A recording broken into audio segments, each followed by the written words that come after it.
Selamat siang adik-adik. Apa kabarnya pada siang hari ini? Baik, Bu. Hadir semua ya? Hadir, Bu. Ya, jadi untuk lebih jelas, Ibu presentasi dulu ya. Delia Fikri. Hadir, Bu. Vira Fianti Samet. Hadir, Bu. Sakila Wasaga. Hadir, Bu. Restia. Hadir, Bu. Jadi minggu ini pertemuan kedua ya?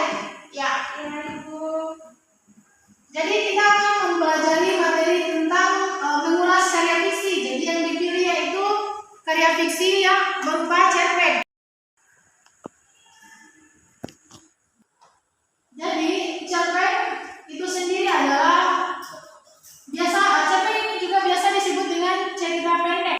Cerpen atau cerita pendek adalah karya sastra berbentuk prosa yang menceritakan sebuah kisah singkat dan padat. Nah, kemudian ada unsur-unsur cerpen.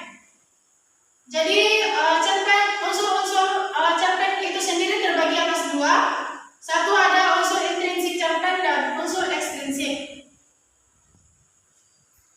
Dari unsur intrinsik ini juga terbagi atas beberapa. Ada tema, tokoh dan penokohan, latar, alur, sudut pandang, amanat dan gaya bahasa. Kemudian unsur ekstrinsik, ini juga ada 3. Ada latar belakang masyarakat, ada latar belakang pengarang dan nilai-nilai yang terkandung dalam cerpen. Jadi, unsur intrinsik cerpen ini dia membangun cerpen dari dalam, sedangkan unsur ekstrinsik ini dia membangun cerpen dari luar.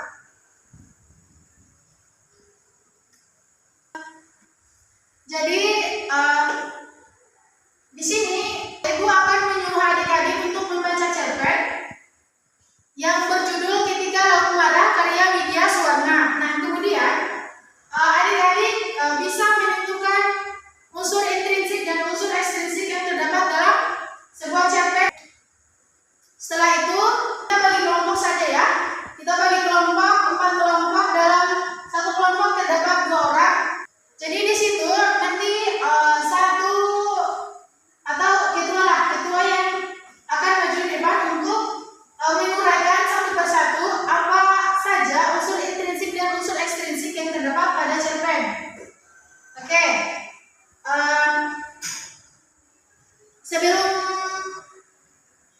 adik-adik membaca cerpen, ada yang bisa mengulang kembali unsur intrinsik dan unsur ekstrinsik yang ada pada cerpen biar lebih jelas kalau memang adik-adik sudah memahaminya. Ada yang bisa? Restia? Saya, Bu. Jadi unsur ekstrinsik itu merupakan bagian terdalam dari sebuah buku cerpen, sedangkan unsur ekstrinsik itu bagian dari luar. Ya, betul. Kemudian unsur intrinsik ada kan juga terbagi atas berapa nih? Nah, ada poin-poin apa saja? Oke, Hawa. Ada 7 kalau tidak salah.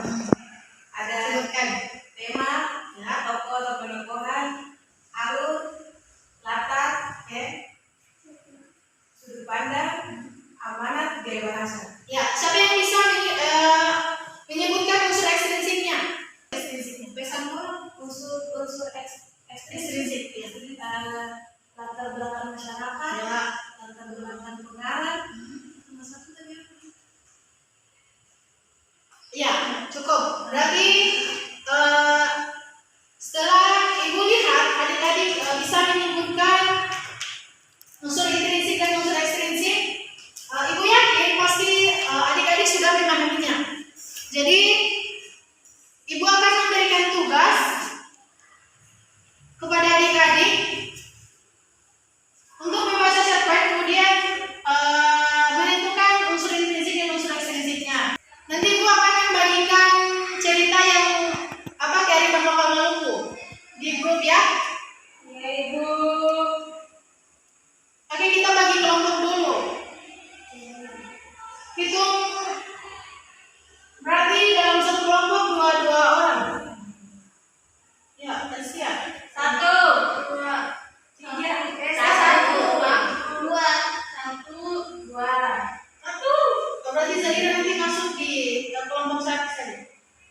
Oke, sekian penjelasan materi dari Ibu. Adik-adik jangan lupa tugasnya ya, kumpulnya minggu depan. Iya, Ibu.